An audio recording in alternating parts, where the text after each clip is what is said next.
Assalamualaikum soleha, apa kabar hari ini? Mudah-mudahan tetap sehat ya, dan tetap semangat belajar di rumahnya ya. Nah soleha, untuk kali ini kita akan belajar tema 3, subtema 2, pembelajaran 5 dan 6. Nah kita akan simak bersama-sama penjelasan dari Ustazah ya. Soleha boleh ikut membaca ketika Ustazah sedang menjelaskan. Nah Soleha, untuk kali ini kita akan belajar tema 3, subtema 2, pembelajaran 5. Di sini kita akan belajar bahasa Indonesia.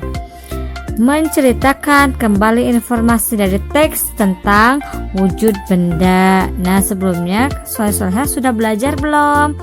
Yang sudah dibaca, sudah dilihat ya video sebelum-sebelumnya. Nah di sini informasi dapat kita temukan dalam sebuah teks, baik berupa wacana atau gambar.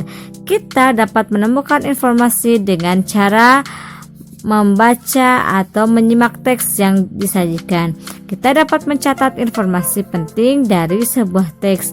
Gunakan kosakata baku dan susunan kalimat yang benar dalam menyajikan informasi. Nah, sekarang di sini ada buku halaman 41 ya.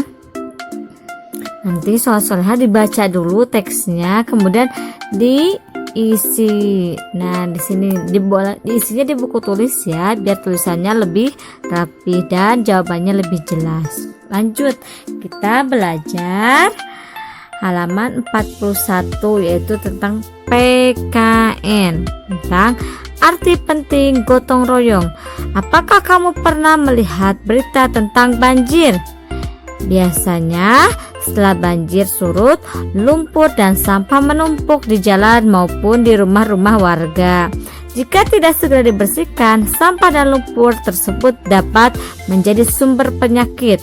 Membersihkan lingkungan akan membutuhkan waktu lama jika dilakukan sendiri-sendiri oleh warga. Dengan bergotong royong, pekerjaan membersihkan lingkungan menjadi lebih ringan dan cepat selesai. Kegiatan gotong royong perlu dilakukan untuk kepentingan bersama. Dengan bergotong royong, warga memiliki tanggung jawab bersama. Kebersamaan dan keakraban antar warga dan akan terwujud. Apakah kalian pernah gotong royong? Pernah nggak ya? Di rumah juga bisa gotong royongnya, misalnya membersihkan kakak misalnya boleh membantu ibu, adik boleh membersihkan ruangan, kamar. Nah itu disebut juga gotong royong. Dibuka lagi ya halaman 42. Nah nanti soleha dibaca lagi ya. Kemudian sekarang kita akan belajar tentang matematika ya, tentang mengukur berat benda dengan satuan baku. Kemarin ada ya mengukur panjang, kalau sekarang mengukur berat benda.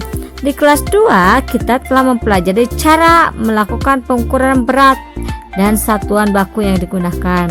Alat untuk mengukur berat adalah timbangan dan satuan digunakan adalah kilogram atau gram.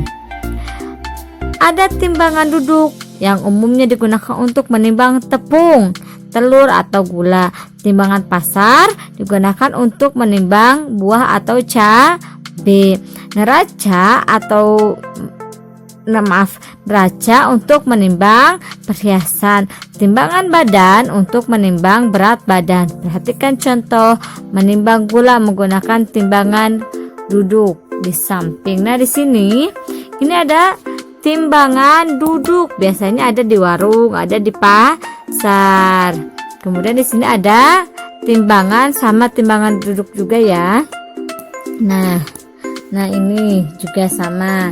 Nah soleha bisa dilihat lagi ke halaman 42. Di sini ada hasil pengukuran dapat dilihat dari angka yang ditunjukkan oleh jarum timbangan.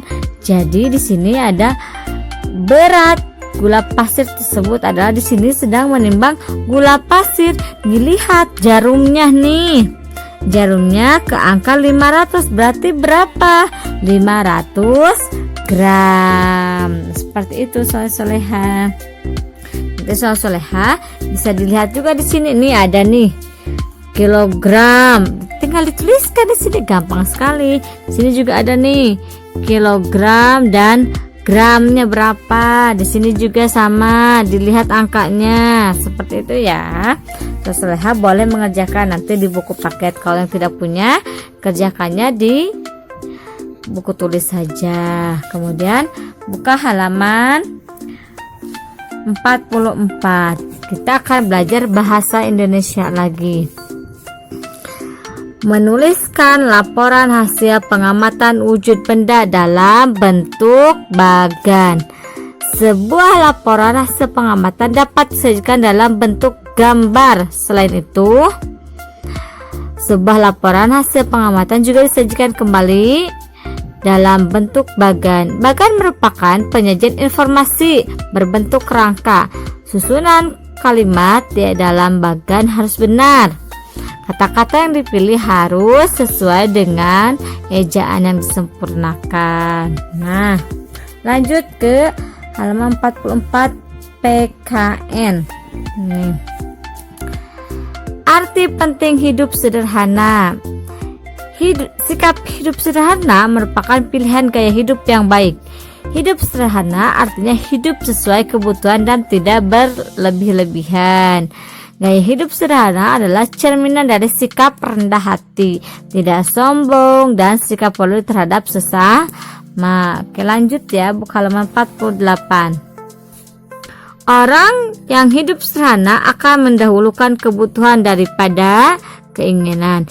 Hidup sederhana sangat penting untuk diterapkan dalam kehidupan sehari-hari karena membuat kita menjadi peduli dengan sesama, memiliki rasa kesetiakawanan yang tinggi. Jadi kita itu harus hidup sederhana. Nah, jangan aku pengen ini langsung pengen dilaksanain. Nah, tidak seperti itu ya. Kita harus belajar hidup sederhana agar kita bisa merasakan, agar kita bisa peduli kepada sesama. Nah, dilanjut ya. Buka halaman 45. Nah, matematika lagi. Sini menentukan satuan berat yang sesuai. Sebelumnya kita sudah mempelajari berbagai jenis timbangan ya. Kegunaannya serta satuan berat yang digunakan masing-masing satuan berat yang biasa kita gunakan sehari-hari, antara lain kilogram atau kg, hektogram atau hg, gram atau g, kuintal dan ton. Perhatikan hubungan dari satuan-satuan berat tersebut. Nah, di sini ya, lihat. 1 kilogram sama dengan 10 hektogram.